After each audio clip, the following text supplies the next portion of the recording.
रात के 11:59। बस 1 मिनट बाकी।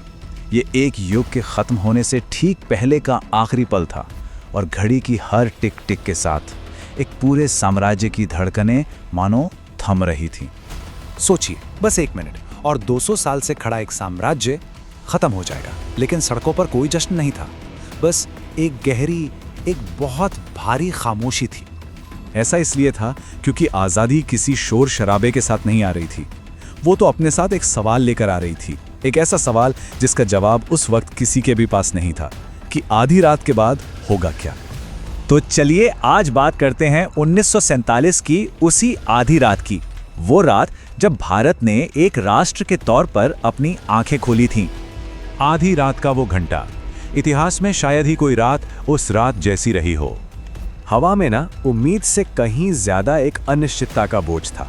2 सदियों की गुलामी के बाद सोचिए, एक पूरा का पूरा देश एक अनजाने भविष्य के बिल्कुल मुहाने पे खड़ा था।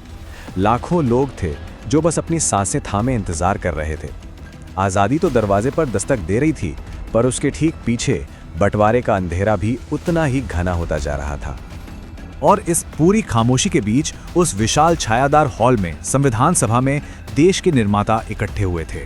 नेहरू, पटेल, प्रसाद, उनके चेहरों पर जीत की कोई चमक नहीं थी, बल्कि आने वाले कल की जिम्मेदारी का एक भारी बोझ साफ दिख रहा था। ये एक तरह की विदाई थी, एक पुराने युग को, एक पुराने दर्द को। नियति से एक मुलाकात, एक वादा, एक ऐसी आत्मा जो सदियों से दबी हुई थी, आज उसे अपनी आवाज मिलनी थी। और फिर जवाहरलाल नेहरू बोलने के लिए खड़े हुए, पर एक शासक की तरह नहीं, बिल्कुल नहीं, बल्कि इतिहास के गवाह की तरह, जो एक नए अध्याय को अपनी आंखों के सामने शुरू होते देखने वाला था। और फिर वो शब्द गूंजे जो हमेशा के लिए इतिहास बन गए। आधी रात के घंटे की चोट पर भारत जीवन और स्वतंत्रता के लिए जाग उठेगा। और ठीक उसी पल घड़ी की सुई 12 पर पहुंची। एक साम्राज्य का आखिरी पल बीत गया। आधी रात का घंटा बजा और एक नए राष्ट्र का जन्म हुआ। पता है, इस राष्ट्र का जन्म किसी जंग के मैदान में नहीं हुआ था। इसका जन्म हुआ था लाखों लोगों की एक साथ ली गई एक गहरी सांस में। कुछ आंखों में आंसू थे तो कुछ चेहरों पर हल्की सी मुस्कान, और अंधेरे में एक झंडा धीरे धीरे ऊपर उठ रहा था। आज़ादी की एक बहुत भारी कीमत, ये स्वतंत्रता अपने साथ एक गहरा जख्म लेकर आई थी। देखिए, जिस एक पल में भारत जाग रहा था, ठीक उसी पल में लाखों लोग अपने ही घरों से बेघर हो रहे थे। एक तरफ आज़ादी की वो साझा सांस थी, तो दूसरी तरफ हमेशा के लिए पीछे छोड़ते हुए घर। रातों रात खींच दी गई एक लकीर ने इस मुल्क को बांट दिया था।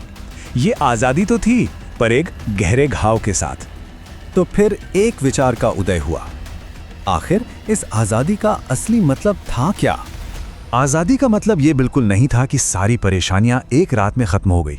नहीं, इसका मतलब कुछ और था, कुछ ज्यादा बड़ा। इसका मतलब था चुनने का अधिकार, कि अब भारत अपना रास्ता खुद चुनेगा, अपनी गलतियां खुद करेगा और अपने सपने खुद देखेगा। तो जब 15 अगस्त की सुबह सूरज निकला ना, तो भारत सिर्फ एक जमीन का टुकड़ा नहीं था, वो एक विचार था। हाँ, अधूरा, अपूर्ण, लेकिन जिंदा। और हवा में मंदिरों की घंटियों और मस्जिदों से आती अजान की आवाजें थीं, जो एक नए दिन की शुरुआत का ऐलान कर रही थीं। तो सवाल ये है कि आखिर ये रात आज भी हमारे लिए इतने मायने क्यों रखती है? इस खामोश सी शुरुआत की विरासत क्या है? देखिए, हर वो आज़ादी जिस पर आज हम सब बहस करते हैं, हर वो हक जिसकी आज हम मांग करते हैं, इन सब की नींव उसी खामोश आधी रात में रखी गई थी। ये तब नहीं हुआ जब जश्न मनाया गया, बल्कि तब हुआ जब उस अंधेरे में एक नई शुरुआत करने की हिम्मत दिखाई गई। ये इतिहास का वो पल था जब सच में पूरी दुनिया ने अपनी सांसें थाम ली थी।